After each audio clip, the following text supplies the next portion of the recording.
Më 7 prill 1939, në të njëjtën ditë kur Shqipëria pushtohej nga Italia fashiste, në një shtëpi të thjeshtë në Lushnjë, lindi ylli i ardhshëm i muzikës shqiptare Vaçe Zela. Ai u nda nga jeta më 6 shkurt 2014, duke lënë pas një trashëgimi të jashtëzakonshme artistike, që në moshë të re Vaçe Zela shfaqi talentin e saj të rrallë. Në vitin 1962 ajo u bë fituesja e parë e festivalit të këngës me këngën Fëmia i parë, duke dëshmuar se një idhull i muzikës shqiptare kishte lindur atë mbrëmje të 26 dhjetorit. E rritur në qytetin muzikar të Lushnjës, ajo kreu aty arsimin fillor dhe më pas u shndrua në zërin më të dashur të skenës shqiptare. Jeta e saj ishte e lidhur ngushtë me muzikën, skenën dhe duar trokitjet e publikut. Zëri i saj kumbonte në çdo cep të Shqipërisë dhe përtej saj në skenën ndërkombëtare si pjesë e ansamblit të shtetit. Këngët e saj janë të panumërta dhe mbartin ndjenja të thella dashurie për Adeon. Legjendat nuk vdesin kurrë, ato jetojnë në kujtesën e popullit dhe çdo 7 prill shqiptarët kujtojnë dhe nderojnë ikonën e tyre. Në qytetin e lindjes, në sheshin kryesor të Lushnjës, qëndron krenare statuja e Vaçe Zelës. Institucionet vendore nën kujdesin e Bashkisë Lushnjë organizojnë çdo vit aktivitete për të përkujtuar këtë figurë të madhe të muzikës shqiptare. Në këtë përvjetor, qytetarët e Lushnjës ndajnë emocionet dhe kujtimet e tyre për yllin e pavdekshëm të këngës shqiptare.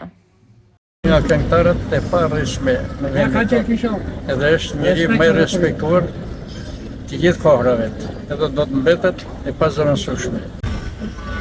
Në rrethet ngushta familjare, në rrethet ngushta shoqërore, në rrethet tjera shoqërore, gjithmonë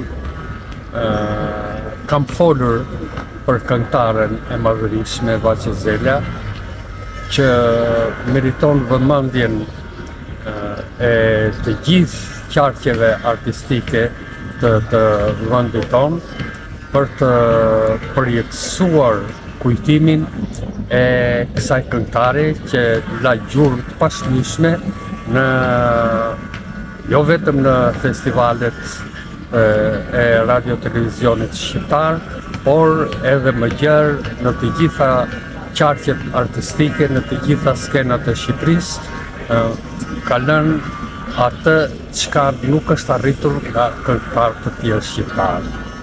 Është nder për mua që më kërkoni të them 2 fjalë për Vaçe Zelën, vajzën lushnjare, këngëtaren lushnjare, vajzën e Shqipërisë, këngëtaren e Shqipërisë, që i dha rrugë të reja këngës së muzikës së lehtë për të ndriçuar sadopak emrin e muzikës shqiptare, për të ndriçuar sadopak atë artin shqiptar, për ta ngritur atë në nivelet më maksimale që mund të arrihet. Vaçja ka qenë e paarritshme si këngëtare. Natyra i fali atë zë të mrekullueshëm dhe zëri i saj mrekullueshëm mrekulloi të gjithë spektatorët kudo që ishin në përsallet të mbyllura apo edhe në sheshet e qyteteve, qoftë të Tiranës, qoftë të Lushnjës, qoftë të qyteteve të tjera të Shqipërisë, që o shtin nga zëri i Vaçes dhe mrekulluan nga zëri i saj.